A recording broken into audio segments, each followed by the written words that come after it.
Hello and welcome.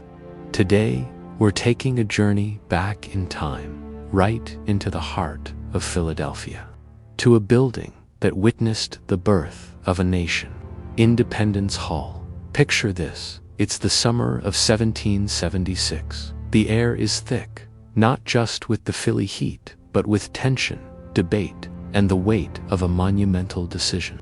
We often see paintings of this moment, noble figures, powdered wigs, a sense of grand destiny. But the reality, it was far more human, filled with quiet doubt and even fear. Imagine being in that room. The men of the Continental Congress weren't all immediately on board with declaring independence. Whispers would have filled the spaces between the grand speeches.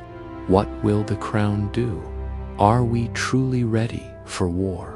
Can we survive on our own? These weren't just political questions. They were deeply personal fears for their lives and their families. Think about that iconic image of the signing. What we do unsee is the heavy silence that likely hung in the air just before the first quill touched the parchment.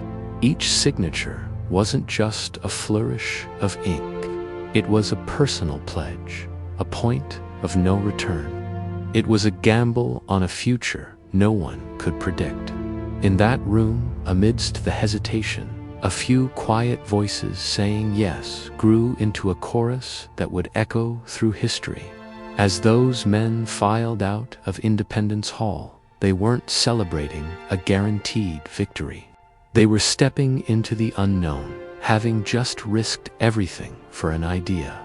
They could have known that the whispers of freedom they unleashed in that room would grow into the powerful voice of a new country. So, the next time you think of Independence Hall, or even see it in a picture, try to listen past the echoes of famous speeches. Listen for the quieter sounds, the nervous shuffle of feet, the scratch of a quill, the deep breaths taken before a life-altering choice. Because it was in those small human moments that the course of history was truly changed forever. Thanks so much for joining me on this historical deep dive. If you enjoyed this journey, don't forget to like this video and subscribe for more stories behind the history we think we know. See you next time.